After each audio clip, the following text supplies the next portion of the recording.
One of the common problems which every coach in their career will come across, doesn't matter if it is a professional coach or a parent coach or anyone who is basically leading any session, there is a problem of limited space what you're given. Because in ideal world, you will be given the whole field. No matter what, you will be given the whole field. But the reality is simply not there. So we need to plan and we need to be ready for that. So my answer to people who are asking me how to plan a session on a limited space will be, know what you're gonna do and plan.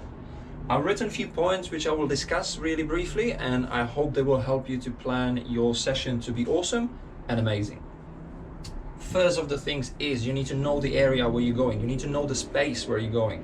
So do you know you have a wall on one side? Do you know, is it only a narrow long area? Is it a square? Is it some other area? Is it a circle what you might have? Is it only an indoor pitch? So always find out what you're getting into. Of course, use everything which comes into your way. If there is a wall, maybe you can use it for your practices. Maybe you can use it as a goal, as long as it is safe, of course. But be creative, and you need to plan for the space where you will be working. Yeah. So as well with all of the equipment. So is it necessary, or do I need something, or will it be really good to have something? How many balls do I need? How many other equipment I need? So know the area where you're going and plan for it. Other thing what I will mention is, if it is a limited area, of course we cannot play a full-size game, but maybe we want to play some smaller games, or we want to do something where only part of our team is involved. But what about the rest? Are they just standing around? Are they just watching? There is nothing wrong to giving kids a break. They do not need to be engaged for 65 or 75 minutes in a row, where they will be just sprinting from start to the end. This is not what I mean. But you need to use your time really well. As, let's say, you play 3v3, what about the other guys? Are they just standing around? Are they learning anything? Can we create a learning environment? Can we give them some sort of task? It can be anything from doing some sort of technical skills on the side. It can be anything to support their teams. It can be anything to be a referee. It can be anything to be a joker in a game. They can be on the side as a bouncers of the game. They can be ready to jump in as soon as you say, so you can modify the rules so they're changing really fast, so they don't basically have time to sit somewhere. So use your time well. So let everyone be involved.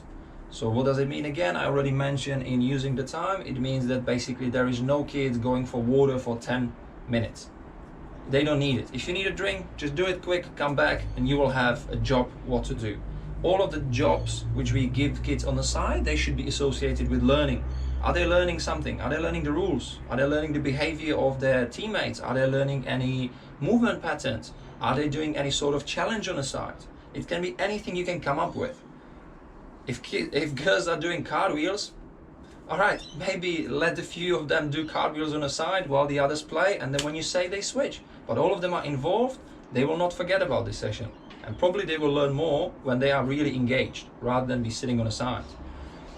And lastly, if you cannot play a full-size game, which probably on a limited space you cannot, of course you can ask someone if you can play a game against them if they're using the same field, but with those restrictions currently upon us, probably that will not happen.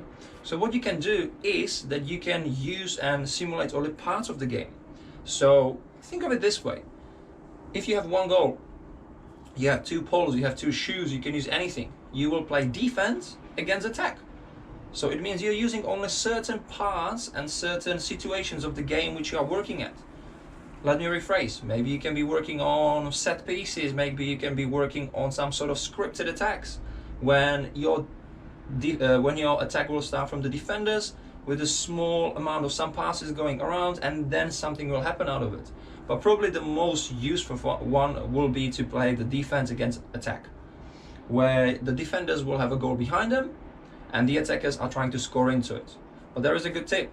Try to put some use of the defenders if they will win the ball, because in the game what you want to achieve is a really quick transition in between defending and attacking. So it will be really desirable to have the defenders to attack somewhere. So give them some direction where they can attack, give them some task what they can fulfill, so even they can earn a point, score a goal or something similar.